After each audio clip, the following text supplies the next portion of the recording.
इस कार्यक्रम के पुण्यार्चक हैं माता पिता श्री सुरेश चंद्र जैन, श्रीमती कुसुम जैन, विदिशा मध्य प्रदेश। पुत्र पुत्रवधू श्री राजेश जैन, श्रीमती दीप्ति जैन, पौत्री कुमारी दामिनी जैन, कुमारी मुस्कान जैन। पुत्र पुत्रवधू श्री राजीव जैन, श्रीमती ऋचा जैन, पौत्री कुमारी अनुप्रेक्षा जैन, कुमारी ऐशना जैन। पुत्री दामाद श्रीमती रश्मि चौधरी, श्री जलज चौधरी, नाती नातिन अनुषा चौधरी, अश्विजय चौधरी। पुत्री दामाद श्रीमती सीमा जैन, श्री अमित जैन, नाती अतिशय जैन।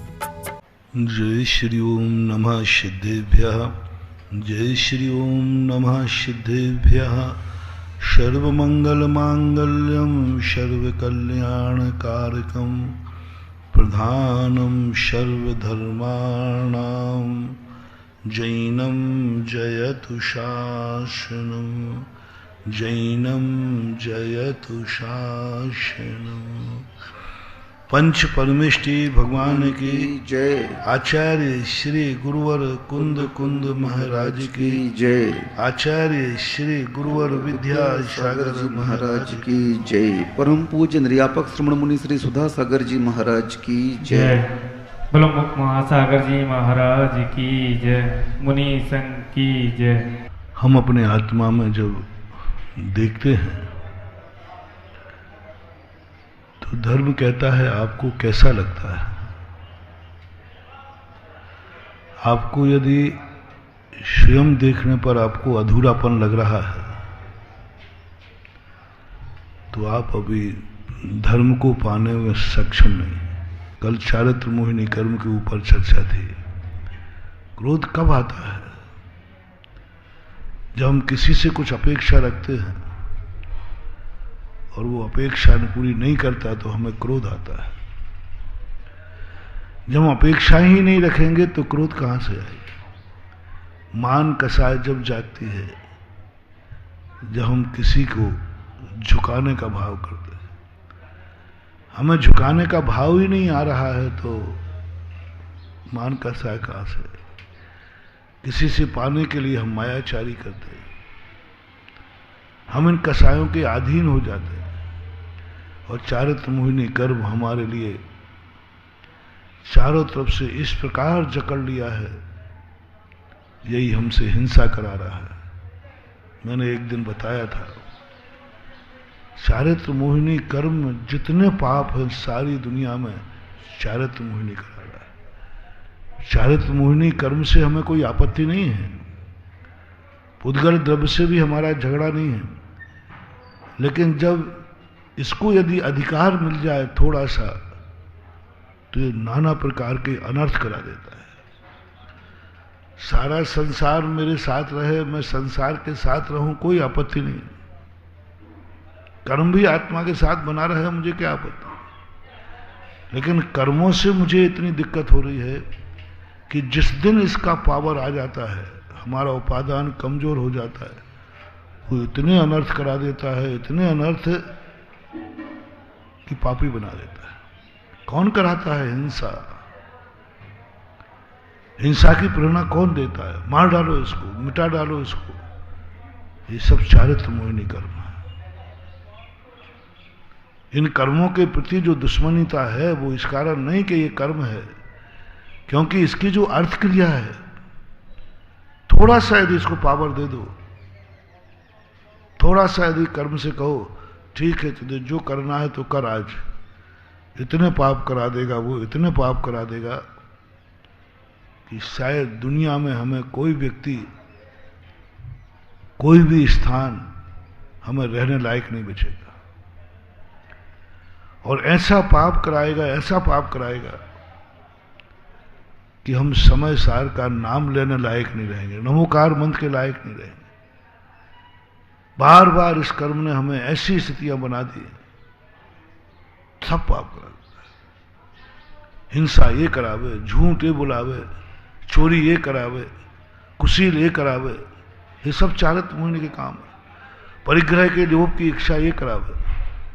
पांचों पापों के ऊपर हमने एक दिन बहुत विस्तार से दिया था कि आज संसार में जितने भी अपन अनर्थ कर रहे हैं इनकी जड़ है चारित्र मोहिनी।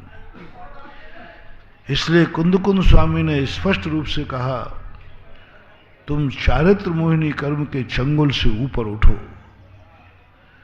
जो ये कराएगा वो नहीं करना। ये उदय में आएगा, करो हिंसा इसकी। तुम कहोगे कि नहीं, मैंने हिंसा नहीं करने का नियम ले लिया है, मैं अहिंसक हूं, कर्म से फाइटिंग करो। क्या तुम्हारी हिम्मत है इतनी? इतनी हिम्मत है कि कर्म कहे तुम इसको हिंसा करो, तुम मार डालो, इसको मिटा डालो, तुम्हारा संपूर्ण राज्य हो जाएगा। जितने जितनों को तुम मिटाते जाओगे तुम राजा बनते जाओगे। इसके बावजूद भी तुम कहो कि नहीं, मुझे किसी का राजा नहीं बनना है, लेकिन मैं किसी जीव को दुख नहीं दे सकता, मिटा नहीं सकता। चारित्र मोहिनी कर्म के उदय में व्यक्ति जो अपने आप को अहिंसक बना लेता है उसको अहिंसा वृत्ति कहते हैं। सिद्ध बनने की बात नहीं, संसार में मुनियों को भी क्रोधादि भाव आते हैं, चारित्र मोहिनी कर्मोदय में आता है। ऐसे निमित्त बनते हैं जिनमें मिटने मिटाने का भाव आ जाए, लेकिन तुरंत वो कहते नहीं, ये कर्म तू जो कराएगा वो मैं करने वाला नहीं हूं, मैं जो कराऊंगा वह तुझे करना हो तो कर, नहीं तो कोई तेरी जरूरत नहीं। जो मैं कराऊंगा वो करना पड़ेगा। मैं कराऊंगा इस जीव को बचाओ, तुझे बचाने का सहयोग करना पड़ेगा, बचाना पड़ेगा। और जिस दिन चारित्र मोहिनी कर्म हमारे अनुसार चलने लग जाए, उदय में आकर के भी हमें ऐसी करुणा, ऐसा राग पैदा करे कि हमें दुश्मन को भी बचाने का भाव आ जाए, किसी के प्रति भी बुरा भाव नहीं आए। समय सार में पढ़ने के अधिकारी हम उस दिन हैं जिस दिन आपसे पूछा जाए आपको अपने दुश्मन के प्रति क्या भाव आता है। परीक्षा करेंगे, बहुत छोटी छोटी परीक्षाएं देंगे। जैसे ही आपको कोई चलते हुए एक स्कूटर से कट लगा दिया, आप गिरते गिरते बचे और वो चला गया, आगे 1 किलोमीटर पर जाकर के वो गाड़ी से गिर गया, पैर में चोट आ गई, आपको वो अभी कट मार के गया था और वो आगे पड़ा है, आपको इस समय कैसा लग रहा है? कैसा लग रहा है? निर्णय करो। और उस समय तुम्हारे मन में अच्छा यही है, ठीक है, ऐसे मुझे कट मार के मरा था, इसकी ऐसी दशा होगी। कुंदकुंद स्वामी ने कहा तुम फेल हो गए, तुम पर चारित्र मोहिनी कर्म हावी हो गया, तुम अभी तक वो कसाय रखे रहे, अभी तक तुम्हारे मन में कसाय भाव आ रहा है, तुम समय सार पढ़ने लायक नहीं। तुम्हारा क्रोध इतना, मुनि होकर, श्रावक होकर, सम्यक दृष्टि होकर क्रोध आ गया तुम्हें इतना, वो गिर गया, वो चीख रहा है, ऐसे ही होगा तेरा काम। जो समय सार पढ़ने वाला होगा उसको याद ही नहीं आएगा कि इसने कट मारा है। जो वेददि वेदित यदि समये समये विनश्यदे उहियम तम ज्ञान गोदु नानी उभय मभी नकं खदि कयावी। कुंदकुंद स्वामी कहते हैं कि उसको याद ही नहीं आएगा कि इसने मुझे कट मारा था, वो तो पहले की बात है, घटना थी, उस समय तो ये अहंकारी था, वो ये व्यक्ति नहीं है। याद अनुभव में नहीं आया, तुरंत जाकर के तुम्हें उठाने का भाव आ जाए, तुरंत उठाने का भाव आ जाए, तुरंत उसकी चोट को ठीक करने का भाव आ जाए, तुरंत उसका सहयोग करने का भाव आ जाए। वो जब कहेगा अरे भाई तुम्हें तो मैं कट मार के आया था, अभी गिराते गिराते बचाया था, तुम मुझे बचा रहे हो, मुझे तो याद नहीं है कि तूने मुझे गिराया था, मुझे तो इतना याद है कि तू गिर गया है, मुझे उठाना है, तू गिर गया है, मुझे उठाना, बस इससे ज्यादा मैं कुछ नहीं जानता, ना मुझे कुछ याद है। बस समझ लेना आप समय सार पढ़ने के अधिकारी हैं। जाना 1 मिनट पहले 2 मिनट पहले आपको उसने इतना बुरी तरह धक्का देते देते बचाया, गिरते गिरते आप बचे, और एक समय में आप सब कुछ भूल गए और आप इतनी करुणा दया कर दिया। क्या ऐसी क्रोध की उपाधि, ऐसे क्रोध पर जाकर के विजय प्राप्त हो पाओगे? कहां जीवन का नाश करने वाला दुश्मन। हाँ, रात भर गले में सांप डाला, क्या दशा की, क्या दुर्दशा की उसकी। मुनिराज ध्यान में बैठे और गले में सांप डाल दिया, और सांप को सबसे ज्यादा चींटियां आती हैं, और रात भर चींटियां, कोई तो कहता 2 दिन, कोई कहता रात भर। सारे शरीर में चींटियों ने महाराज के शरीर को छल्ली बना दिया, इतना अनर्थ कर डाला। पूरे शरीर में खून खून बह रहा है, सांप पड़ा है, चींटियां महाराज के शरीर को साथ में खा रही हैं। समय सार की अनुभूति, समय सार का परमानंद, समय सार के पढ़ने की एंट्री का एडमिशन किनको मिलता है? अभी सुबह होने वाला है, प्रमाण पत्र मिलेगा। जैसे ही वह सामने आया, ध्यान भंग हुआ। मालूम है कि इसने मुझे रात भर दुख दिया है, लेकिन जैसे उसने नमोस्तु किया, आशीर्वाद दे दिया। बचाने वाला और मारने वाला दोनों को। बोले दोनों में क्या फर्क पड़ता है? एक ने डाला था जब सर्प हमारे पाप का उदय था, इस समय पुण्य का उदय है, और पुण्य और पाप दोनों में क्या अंतर है? दोनों एक ही तो हैं, दोनों मुझे नमोस्तु कर रहे हैं, भूल गए। राजा शरणक कहता है कि ये क्या मामला है, ऐसी भी आत्माएं हैं, मैंने इनको इतने कष्ट दिए, इनका शरीर अभी भी छलनी हो रहा है चींटियों से, चींटियां खा रही हैं, फिर भी ये मुझे कल्याण का आशीर्वाद दे रहे हैं, फिर भी मेरे उत्थान के लिए सोच रहे हैं, कल्याण भवतु, धर्म लाभ भवतु। ऐसी कैसी करुणा है? ऐसी करुणा तो कहीं देखी नहीं। उस समय आकाशवाणी होती है कि जो व्यक्ति अपने दुश्मन को उसी क्षण भूल गए, कितना भी क्यों ना हो, थोड़ा तो भाव आता ही है कि इसने मुझे दुख दिया है, लेकिन वे उसी क्षण भूल गए, और उसी क्षण भूल करके आशीर्वाद देते, तथास्तु। साधु का क्रोध प्रणाम पर्यंत होता है, साधु का क्रोध घनी खम्मा तक होता है, साधु का क्रोध मात खेद व्यक्त करने तक होता है, मुझे अपनी गलती पर खेद है, बस इतना कह देने के बाद साधु को विकल्प आ ही नहीं सकता। आता है तो वो साधु हो ही नहीं सकता।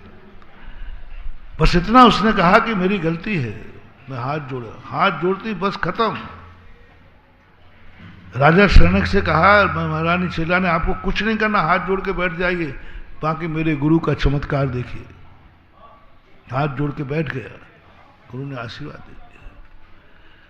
क्या क्रोध पर इतनी विजय प्राप्त है आपकी? क्या आपने इतना क्रोध जीत लिया है? समय सार पढ़ने के पहले कुंद कुंद स्वामी पूछते हैं कि आपका दुश्मन आपका नाश कर रहा है, फिर भी आप उसके कल्याण की भावना भरे, इसका भी कल्याण हो, इसका भी कल्याण हो, इसको भी सद्बुद्धि आए। ये क्यों व्यक्ति यहां क्रोधादि भाव, मैं इसके प्रति कोई द्वेष भाव नहीं करता। अधिकतम व्यक्ति करता है तो माध्यस्थ भाव धारण कर लेगा, लेकिन माध्यस्थ भाव तभी तक जब तक वो विपरीत बुद्धि वाला है।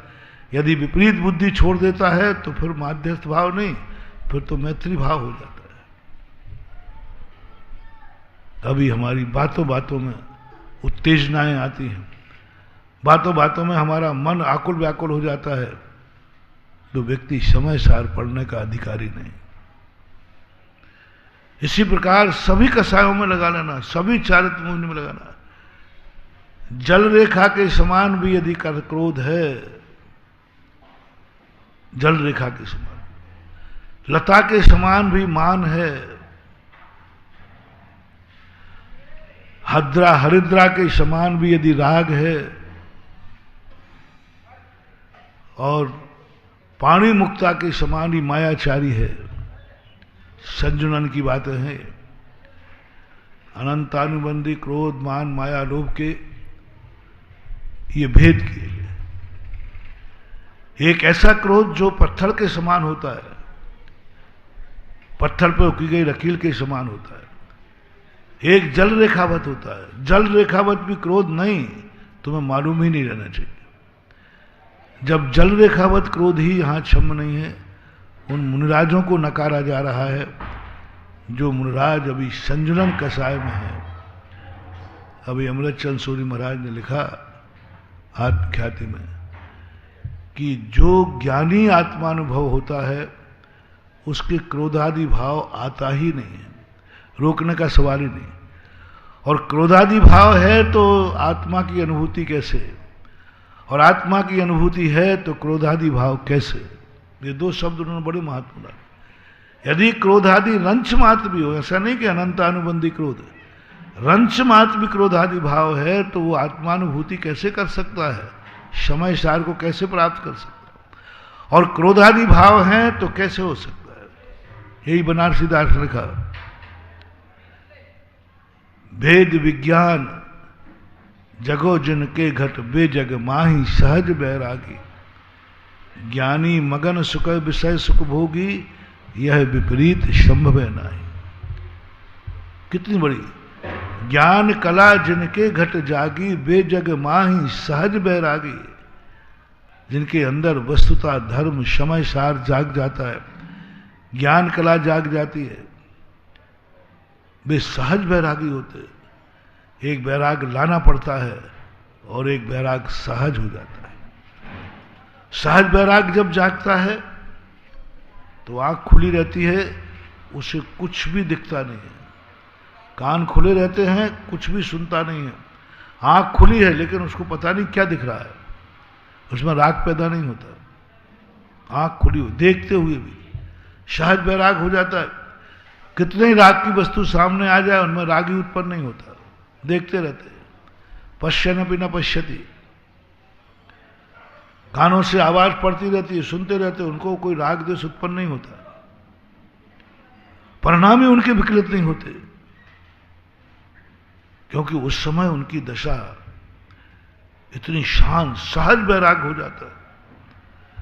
सहज बैराग कठिन है, हमें अभी बैराग लाना पड़ता है।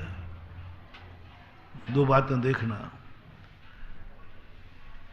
जो सामान्य बैरागी होते हैं वे राग की वस्तु देखते ही आंख झुका लेंगे।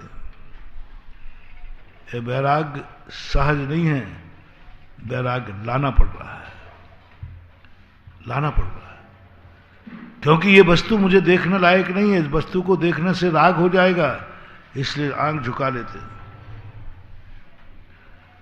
ये बस शब्द मुझे सुनने लायक नहीं है, इसलिए वो कानों को बंद कर लेते हैं। गांधी जी के 3 बंदर, बुरा मत देखो, बुरा मत सुनो, बुरा मत कहो। ये सहज बैराग नहीं है, ये तो बैराग लाना पड़ रहा है, लाना पड़ रहा है। इस क्षेत्र में मैं नहीं जाऊंगा क्योंकि ये साधु के योग्य नहीं है। ये सहज बैराग नहीं, ये बैराग लाना पड़ रहा है, लाना पड़ रहा है। सोचना पड़ रहा है कि नहीं, मैं यहां इनके बीच में नहीं जाऊंगा, इस क्षेत्र में नहीं जाऊंगा, यहां मैं नहीं देखूंगा, ये पोस्टर नहीं देखूंगा, मेरे देखने लायक नहीं है, मेरी वीतरागता खंडित हो जाएगी, मुझे राग पैदा हो जाएगा। ये प्रारंभ दशा में हमें बैराग बुलाना पड़ता है, सचेत रहना पड़ता है, उन निमित्तों से दूर रहना पड़ता है, क्योंकि हमें राग द्वेष पैदा कर देते। लेकिन जब साधु स्थित प्रज्ञ हो जाता है, स्थित प्रज्ञ हो जाता है, उसके लिए को उज्ज्वल नेमिचंद महाराज ने कहा, तुम कुछ भी देखो, कुछ भी देखो, सहज बैराग, कुछ भी देखो, कैसे ही गंदी क्रिया देखो, कोई फर्क पड़ने वाला नहीं, क्योंकि तुम्हारा वैराग्य इतना सहज हो गया है कि तुम कितनी भी गंदी क्रिया देखोगे तुम्हें राग भाव जागेगा ही नहीं, तुम्हारे मन में वो राग परिणाम जागेगा ही नहीं। तुम्हारा परिणाम तो वहां तत्व दृष्टि पर रखेगा। मैंने कहा था ना कि एक मुनराज ने गणिका का शव मुर्दा जाते हुए देखकर उस वेश्या में भी आरिका पद देख लिया, उन्हें आरिका दिखने लगी। इतनी बड़ी महान दृष्टि हो जाती है, कुछ भी देख ले उनको कोई फर्क, राग भाव पैदा नहीं होता। दुश्मन सामने आ जाए देश भाव पैदा नहीं होता ही नहीं, वो तो सहज वैरागी है। प्रशंसा और निंदा के शब्दों से कोई फर्क नहीं पड़ता। हम प्रशंसा करेंगे तो खुश हो जाएंगे, निंदा करेंगे तो नाराज हो जाएंगे। सहज वैरागी को ऐसा होता ही नहीं। वो कान बंद नहीं करता, आंख बंद नहीं करता, मुंह बंद नहीं करता, पैरों को रोकता नहीं, चलता रहता। सहज भाव होता जगत स्वयं परिणाम, मैं जग का करता क्या काम, एक सहज परिणति बना लेता। और ऐसा सहज वैराग जब होता है तब समय सार की अनुभूति होती है। अभी तो हमें वैराग लाना पड़ रहा है, बात बात पर मुझे सावधान होना पड़ता है। आंख उठाते समय तुरंत सोचना पड़ता है ये वस्तु देखने लायक है कि नहीं। शब्द सुनते समय मुझे सोचना पड़ता है कि मुझे ये सुनाई पड़ेगा कि नहीं, ये सुनना चाहिए या नहीं।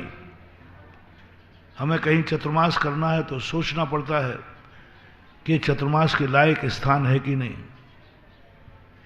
चतुर्मास के लायक है कि नहीं। ये वैराग नहीं है, वैराग लाना पड़ रहा है। और सहज वैरागी होंगे वे चतुर्मास का स्थान चयन नहीं करते, चलते चलते जहां 14 हो जाती वहीं रुक जाते, कोई मतलब ही नहीं। सहज वैरागी, कोई प्लानिंग नहीं, मुझे कहां तक जाना है कहां नहीं जाना है, कुछ नहीं, चलते चलते जहां 14 हुई वहां हो गया। विशाखाचार्य दक्षिण भारत से चले, अरे भाई प्लानिंग बना के चलो कि हमें इतने किलोमीटर चलना है तो हमें वहां चतुर्मास करने के लिए इतना दिन लगेगा, एक दिन में मैं इतना किलोमीटर चलूंगा। ये सब प्लानिंग बनाना ही चाहिए, पहले से सोचना चाहिए। आप लोग भी यही कहेंगे महाराज आपको तो पहले सोचना चाहिए था, इतनी दूरी है तो कैसे जाओगे। हम प्लानिंग बनाते हैं, हमें वहां तक पहुंचना है, हम बंटवारा करते प्रतिदिन, आज इतने किलोमीटर हो गया, अभी इतने किलोमीटर चलना है, क्योंकि वो क्षेत्र हमारे अनुकूल है। और जो सहज वैरागी होंगे वो चतुर्मास को डिसाइड नहीं करते, वे दूरी नहीं नापते। विशाखाचार्य ने नहीं सोचा कि मैं कितने दिन में, वो तो जाते जाते बस 14 जंगल में हो गई, घनघोर जंगल में चतुर्दशी हो गई।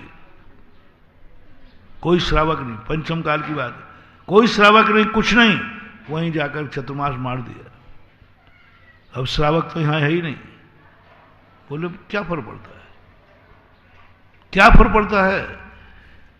मैं पहले से प्लानिंग नहीं बनाऊंगा कि मैं वहां जाके चतुर्मास करना है, वो स्थान मेरे अनुकूल है। मन में भी भाव नहीं आएगा, कहना की बात छोड़ो, जहां 14 होगी वहां रुक जाएगी। परिणाम ये निकला कि महाराज तो रुक गए।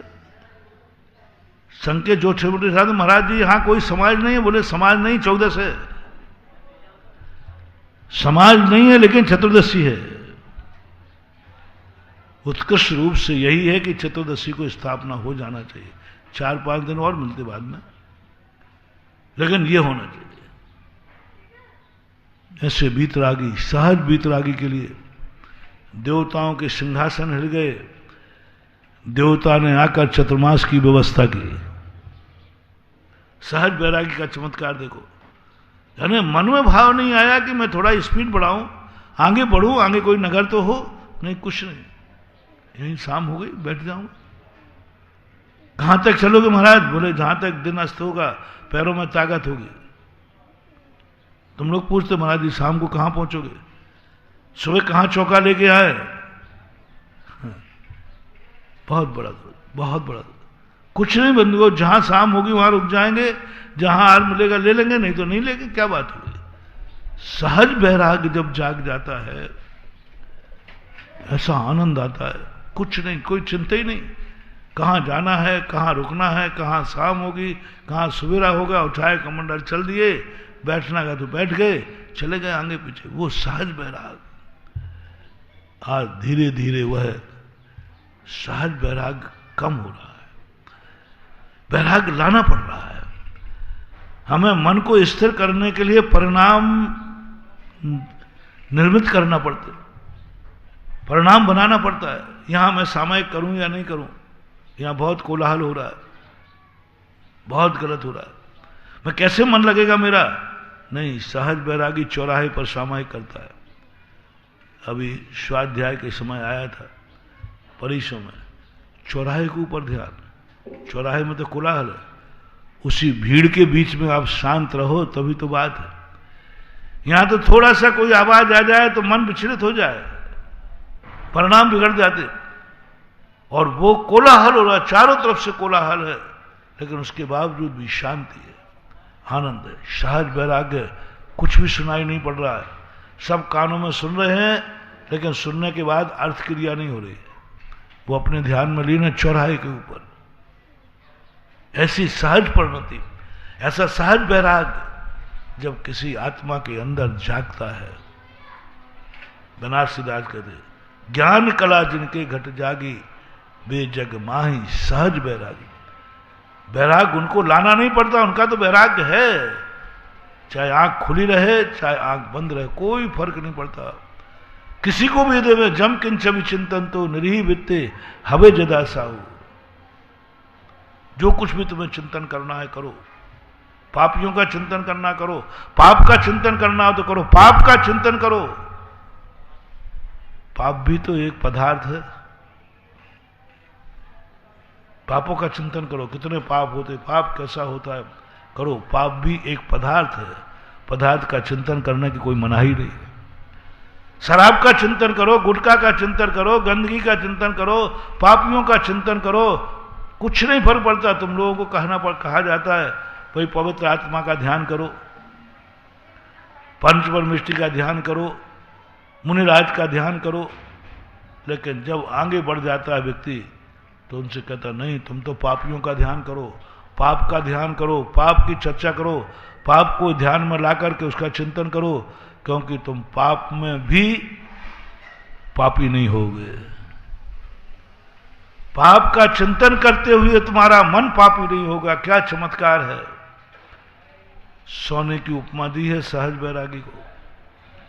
जैसे सोना कीचड़ में पड़ा होने के बाद भी वह अपने स्वर्णित पने को नहीं छोड़ता, ऐसे ही ज्ञानी दिन भर पाप की चिंतन कर रहा है, लेकिन उसका मन पापी नहीं होता। पाप का चिंतन है, पदार्थ बना दिया ना उसने, तत्व दृष्टि ला दी ना। यदि पाप का चिंतन करने से पापी हो जाए तो पाप तो एक पदार्थ है, मुनिराज तो निरंतर चिंतन करते, 7 तत्व 9 पदार्थों का तो निरंतर चिंतन करते, उसमें पाप भी आता है, एक पदार्थ है। लेकिन पाप के चिंतन से, अब आप सो पूछो अपने मन से कि आपको कोई पाप की क्रिया का ध्यान कर रहे हो तो आपको पाप करने का भाव तो नहीं आ रहा है? आपका मन पावन है कि नहीं? पाप की क्रिया ध्यान कर रहे हो, पाप का चिंतन कर रहे हो, पापों को ध्यान में लाओ, जितने पापी हो, पाप हो, उन सब का ध्यान करो। संसार के जितने पाप हों सबका तुम ध्यान करो, कौन सा पाप कैसा है, क्या स्वरूप है, लेकिन तुम्हारा मन पापी नहीं होना चाहिए। सवाल ये नहीं है कि तुम किसका चिंतन कर रहे हो, सवाल ये है कि तुम पाप का चिंतन करते करते तुम्हारा मन पापी हो गया, पापी हो गया, और तुम्हारे मन में आकुल व्याकुल परिणाम हो गए, तुम्हारा मन विक्षिप्त होने लगा, क्योंकि तुम्हारा पापी मन हो जाता है। समय सार पढ़ने वाले को कहा गया कि तुम्हारा जितना पाप का चिंतन हो, शराब को सामने रखो और चिंतन करो, पीना मत, चिंतन करो, शराब का ही ध्यान करो, नमोकार मंत्र का नहीं, मोक्ष का नहीं, शराब का ही ध्यान करो, कोई फर्क नहीं पड़ता। शाहज बिहार कहते जी महाराज, प्रैक्टिकल दे दिया, आज की सामायिक इस शराब की बोतल पे करो, ये रखी तुम्हारे सामने बोतल, अब बोलो ये बोतल रखी है, इस पर ध्यान करना है तुम्हें, मुनिराज को दे दी। मुनिराज ने कहा ठीक गुरु जी कोई बात नहीं, इससे क्या फर्क पड़ता है, शराब हो या दूध हो या कुछ भी हो, वस्तु तो वस्तु है। महाराज ने शराब पर चिंतन शुरू कर दिया। शराब का स्वरूप क्या है, शराब कैसे बनती है, शराब का फल क्या है, बस ले साहब चिंतन चालू हो गया। वो शराब की बोतल तत्व दृष्टि बन गई, शराब की बोतल से असंख्यात गुणी निर्जरा हो गई, शराब की बोतल से हमारे लिए बहुत कुछ शिक्षा। अब उसने सब कुछ हरकत देख ली, लेकिन उसका मन शराब पीने का नहीं हुआ। शराब पीने का, छोटे बच्चों को उपवास करा दिया जाए और रसोई घर में और भेज दिया जाए और वहां भेज दिया जाए सब लोग खा रहे हैं, तो मुकुट सप्तमी का व्रत छोड़ देगी बच्ची, उसके मन बिगड़ जाएंगे। लेकिन एक वो होते हैं जो सारे घर को भोजन खिला देते हैं और मुंह में पानी की बूंद भी नहीं लेते, उपवास कर लेते, उनके परिणाम ही नहीं बिगड़े। इसी प्रकार से जब ऐसा वैराग जाग जाए, जब हम कितने भी बुरी बातों का चिंतन करें लेकिन मन पवित्र है, आंख इतनी पावन करो कि आंख से कुछ भी देख लो, पापी देखो, पाप देखो, पाप देखो ना, कौन मना कर रहा है, लेकिन आंख को पापी मत बनाना।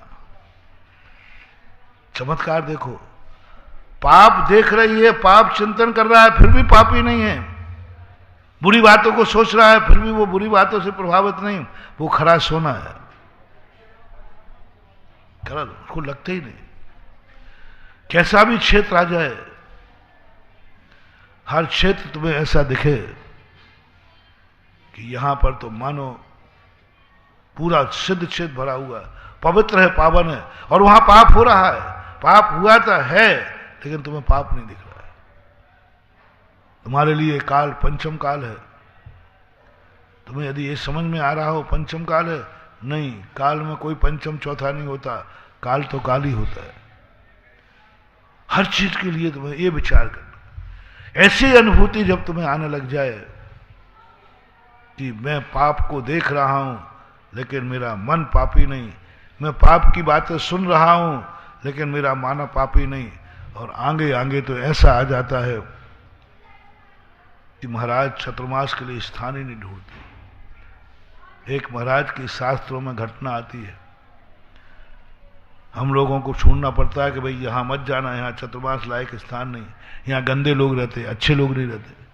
उनके महाराज ने क्या चतुर्मास दिया, जाओ, तुम्हें एक वेश्याओं का नगर था, गड़काई गड़काई रहती थी, वहां जाकर के तुम्हें चतुर्मास करना है। अब बोलिए कहां भेज दिया, बिल्कुल विपरीत उल्टा है, वातावरण बिल्कुल उल्टा है, लेकिन गुरु ने आदेश दिया जाओ वहां चतुर्मास करो। वे महाराज भी कैसे, महाराज वहां तो सब पाप ने रहती हैं, नहीं प्रश्न किया, मुझे चौका कौन सा लगाएगा कि उनके हाथ से हार लूंगा, कोई प्रश्न नहीं, उनके हाथ से हार लूंगा क्या करूंगा मैं, और उनको क्या संबोधन करूंगा, वो तो मुझे ही संबोधन कर देंगे। जिनके बैराग कच्चे होते हैं वे बहुत जल्दी डर जाते हैं कहीं हमारा बैराग न टूट जाए, और ये स्थिति किसी न किसी एक प्रश्न भी नहीं उठाया। उन्होंने कहा जी, सारा संघ सोचता है महाराज जी कहाँ का जी कह दिया आपने, वहां की स्थिति देखो, वहां एक श्रावक नहीं है, एक पुण्यात्मा नहीं, एक धर्मात्मा नहीं, सारे पापी पापी रहते हैं। हो सकता है गुरु को मालूम नहीं हो इसलिए दे दिया हो, आप बोलिए। बोले नहीं, गुरु ने दिया है वही हुआ। अब देखना पापियों के बीच में चतुर्मास, सहज बैराग देखना, सहज बैराग पापियों के बीच में, चारों तरफ पापियों के घर है। अब महाराज ने वहीं चौराहे पे जाकर चतुर्मास स्थापित कर लिया। ध्यान में नहीं बैठे, प्रवचन देते थे चतुर्मास में, आहार चर्या को नहीं उठे। धीरे धीरे करके 8 दिन निकल गए, 15 दिन निकल गए, 1 माह के बाद उपदेश के बाद कुछ महिला पुरुष श्रीफल लेके आ गए। और कहा महाराज जी आज के आपके सानिध्य से मैं जन्म जन्म के लिए अपने पाप छोड़ना चाहता हूं। 1 लाख महिलाओं को, पापी महिलाओं को धर्मात्मा बना दिया चतुर्मास के अंदर। 1 लाख, बड़ा नगर। पापियों के बीच में भी मनकापन पापी नहीं हुआ, बल्कि पापियों को पुण्यात्मा बना दिया। 1 लाख बताते हैं, पूरे चातुर्मास में 1 लाख पापनों को पुण्यात्मा बना दिया, आर्य बना दिया, धर्मात्मा बना दिया, मोक्ष मार्ग पर चला दिया। ऐसी स्थिति जब तुम्हारी बनने लग जाए कि नहीं मैं तो बहुत बैरागी हूं, मुझे कोई किसी से कोई मतलब नहीं है, मुझे कोई प्रभावित नहीं कर पाएगा, मैं अपने आप में सहज बैराग प्राप्त कर लिया है। वे क्षेत्र के काल नहीं होते, वो तो जहां चाहे वहां कर लेते हैं। कैसा भी वातावरण हो, शेर की मियाद में कर लेते हैं, शेर की गुफा में जाके बैठ जाते हैं। भाई शेर की गुफा है भाई, बोले होगी शेर की गुफा, मैं बैठ रहा हूं, बैठ जाते। उनमें इतनी हिम्मत है कि शेर आके खा भी जाएगा तो भी मैं कभी अपने परिणामों से विचलित नहीं होंगे नहीं, क्या फर्क पड़ता है। मेरे मन में राग उत्पन्न हो ही नहीं रहा, देश उत्पन्न हो ही नहीं रहा। मैंने ये क्षमता ही छोड़ दी कि कोई मेरा द्वेष है, ये मेरा दुश्मन है कि ये मित्र है। सहज भाव है, ऐसा सहज भाव एक बार आत्मा में जगाओ महानुभाव, बिल्कुल एकदम सहज हो जाओ। राग में सहज नहीं, विराग में सहज। विरागता फूटना चाहिए, विरागता फूटना चाहिए, ऐसी विरागता फूटना चाहिए कि हम आंखों से देखना ही बंद कर दें, जरूरत ही नहीं। क्योंकि आंखें वो देखती हैं जिससे संक्लेश होता है, आकुल व्याकुल परिणाम होता है, और अध्यात्म वह दिखाता है जिसमें सारे आकुल व्याकुल परिणाम शांत हो जाते, शमन हो जाते। अध्यात्म वो चीज, उसके मन में ऐसे परिणाम जागे और उसने ऐसा भाव कर लिया कि नहीं, मेरी परिणति, मेरी स्थिति शायद वो कोई क्षेत्र नहीं, जी महाराज जा रहा हूं चतुर्मास के लिए। वो काल को नहीं देखते हैं कि कौन सा काल चल रहा है। सुबह शाम जब ध्यान में आ जाए तब ध्यान में बैठ जाते, भव की अनुभूति से ऊपर उठ जाते। समय सार की अनुभूति करने वाले को ये नहीं अनुभव रहता है कि मैं मनुष्य हूं, मैं मात्र एक जीव चेतन स्वभावी हूं।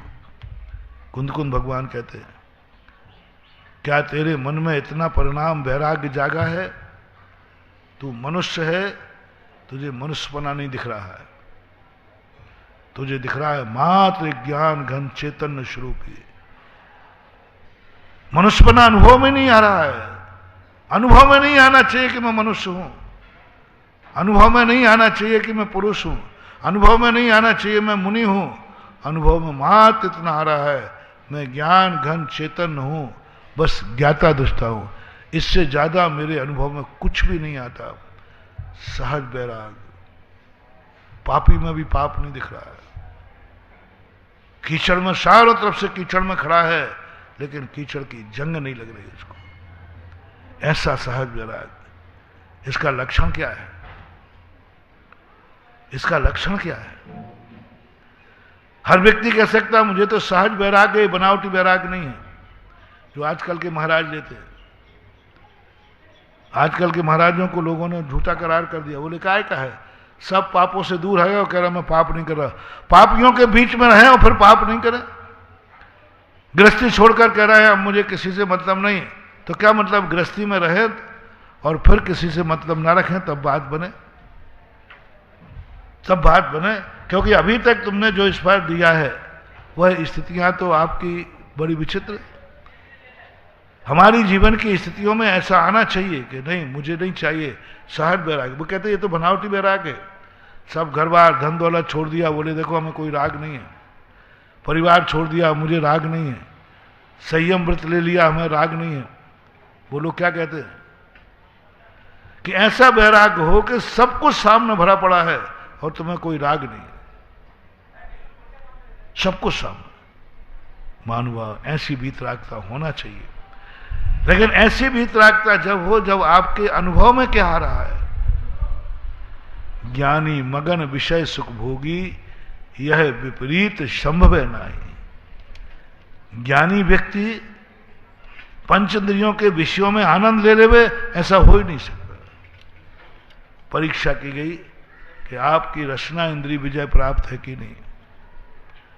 आप भोजन करने बैठे, आपको ऐसा महसूस हो रहा है कि इसमें नमक है कि नहीं, नमक है कि नहीं। यदि नमक है तो भी आप समय सार के अधिकारी नहीं। तुमने कहा समय नमक नहीं है तो भी तुम्हारे लिए समय सार के अंदर सहज भाव नहीं, मुझे कुछ भी फर्क नहीं पड़ता, नमक डालो या ना डालो, अच्छा बुरा, वो तो सहज भाव में आहार को ग्रहण कर लेता है। ज्ञानी मगन विषय सुख भोगी। आप खुद देख लीजिए, क्या आप रसना इंद्री को जीत पाए? समय सार पढ़ाने के लिए ही पंचेंद्रिय निरोध कराया मुनि से। मूलाचार में कहा तुझे समय सार अधिकार पढ़ना है, उसके पहले तू 5 इंद्रियों के विषयों के प्रति आसक्ति भाव जो है उसको समाप्त करो। क्या तुम्हारे मन में रसना इंद्री का भोग छूटा है? स्वाद और बेस्वादों में कोई तुम्हारी समानता आई है? गंध और सुगंध में तुम्हारी समानता आई है? सर्दी गर्मी बरसात में आपकी समानता आई है? काले गोरे में भी आपकी समानता आई है क्या? एक रूप एक परिणति जाग दो। ज्ञानी मगन विषय सुख भोगी, यह विपरीत संभव है नहीं। पंडित जी दास बंशीधर जी हुए बीना वाले, उन्होंने एक बार कहा था सहज बैरागी का लक्षण क्या है? घर में रहकर भी निर्मोह मोहिनो मुनि, निर्मोही मुनि से, मोही मुनि से निर्मोही श्रावक अच्छा है। उसकी व्याख्या उन्होंने की थी कि ज्ञानी व्यक्ति कपड़ा लेने जाएगा, अच्छा कपड़ा लेगा, मजबूत लेगा, लेकिन कलर की मैचिंग नहीं करेगा। यदि सहज बैरागी होगा तो मैचिंग नहीं करेगा। कपड़ा धोएगा, साफ करेगा, लेकिन समय सार पड़ने वाला कभी अपने कपड़े में कलप नहीं देगा, प्रेस नहीं कराएगा। समय सार पड़ने वाली बात कर रहा हूं, समय सार पड़ने वालों की बात कर रहा हूं। वे कपड़ा तो पहनेंगे क्योंकि गृहस्थ हैं, लेकिन कपड़ा में टनुपाल नहीं देंगे, कपड़ा में कलप नहीं देंगे। कपड़े पर प्रेस किया हुआ कपड़ा समय सारी पड़ नहीं सकता, और समय सारी यदि व्यक्ति प्रेस किए हुए कपड़े टनुपाल दिए पहन रहा है वो समय सारी हो नहीं सकता। लक्षण देख लेना। जो पंडित आपसे समय सार की चर्चा करें उनका एक लक्षण देखना, वो कपड़े कैसे पहने। साफ कपड़े तो पहनेगा लेकिन प्रेस नहीं कर पाएगा, प्रेस नहीं कर पाए, क्योंकि उसको ज्ञानी भाव है। ऐसा ज्ञान का सहज बैराग भाव उसको उत्पन्न हुआ है, सहज भाव उत्पन्न। भोजन करेगा, भक्ष भक्ष विचार करेगा, लेकिन कभी भूल करके इष्ट अनिष्ट की बात नहीं करेगा। आज हमारे लिए फलानी चीज नहीं है, ऐसा परिणाम आएगा ही नहीं। सहज बैराग, उसने कहेगा नहीं, सहजता में भाव करो। रसना इंद्री, घ्राण इंद्री, सारी इंद्रियों पर जो विषय भोग छोड़ देता है, ज्ञानी मगन विषय सुख भोगी, यह विपरीत संभव है नहीं। यह विपरीत कार्य कभी हो ही नहीं सकता, असंभव वाली बात है, हो ही नहीं सकता। अब आप लोग खुद पंडित जी को मानने वाले लोग हैं, समय सार वाले बनारसी दास को जरूर मानते हैं। आज बनारसी दास ही खुद कह रहे हैं कि तुम्हें पंचेंद्रियों के प्रति विषयों से आसक्ति आई है, या मंदिर के जो नंद्यावर्त का कार्यक्रम उसकी आती आई। आज जो नंद्यावर्त की स्थापना की बात चर्चा चल रही है आजकल, 27 तारीख को होने वाला है। सहज भाव में, प्लानिंग से नहीं, सहज भाव में एक दिन तुरंत भाव आया, ये कार्य करना है, होना है, बस सहज भाव, करता धरता पर नहीं। मैंने एक बार कहा था, ना मुझे कोई तीर्थक्षेत्र बनाना है, ना मेरे का बनाने का भाव है। न मैंने आज तक कोई तीर्थक्षेत्र बनाया है, न बनाने का भाव है।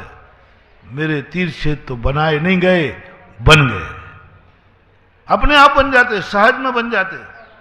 कोई मेहनत नहीं, कोई टेंशन नहीं, इधर भाव किया, उधर दातार आया, मंदिर का काम शुरू हो गया।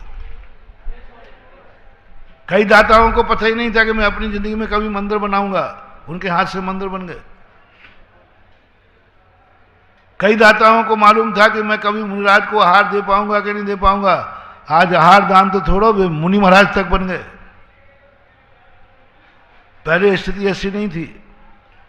आज तो आहार जिसको दिया है उसी के सानिध्य में मुनि व्रत ले लिया, मुनिचर्या का पालन करने की बात सोच ली। तो जो ज्ञानी पुरुष होता है वह सब कुछ जो कुछ भी है अपने ऊपर ओढ़ने को तैयार रहता है, क्षेत्र को नहीं।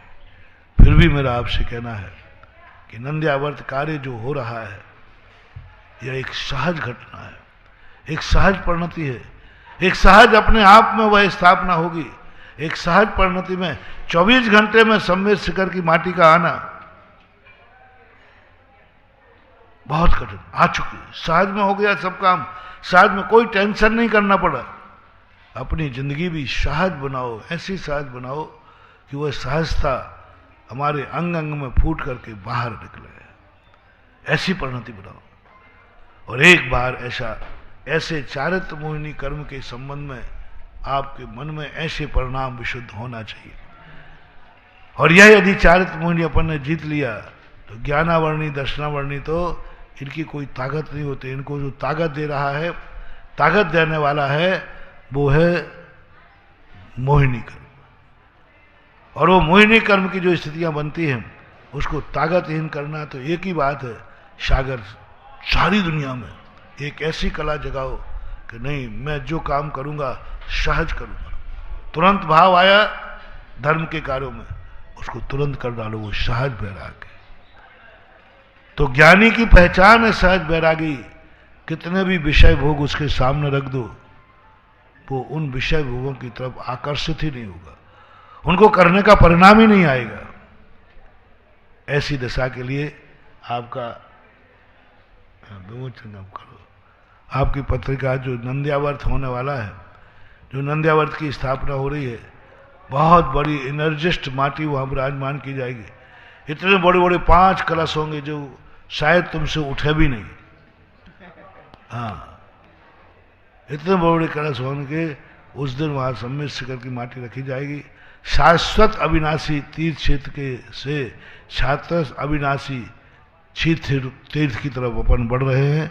महावीर भगवान इस कार्यक्रम की पुण्यार्चक थे माता पिता श्री सुरेश चंद्र जैन, श्रीमती कुसुम जैन, विदिशा मध्य प्रदेश। पुत्र पुत्रवधू श्री राजेश जैन, श्रीमती दीप्ति जैन, पौत्री कुमारी दामिनी जैन, कुमारी मुस्कान जैन। पुत्र पुत्रवधू श्री राजीव जैन, श्रीमती ऋचा जैन, पौत्री कुमारी अनुप्रेक्षा जैन, कुमारी ऐशना जैन। पुत्री दामाद श्रीमती रश्मि चौधरी, श्री जलज चौधरी, नाती नातिन अनुषा चौधरी, अश्विजय चौधरी। पुत्री दामाद श्रीमती सीमा जैन, श्री अमित जैन, नाती अतिशय जैन।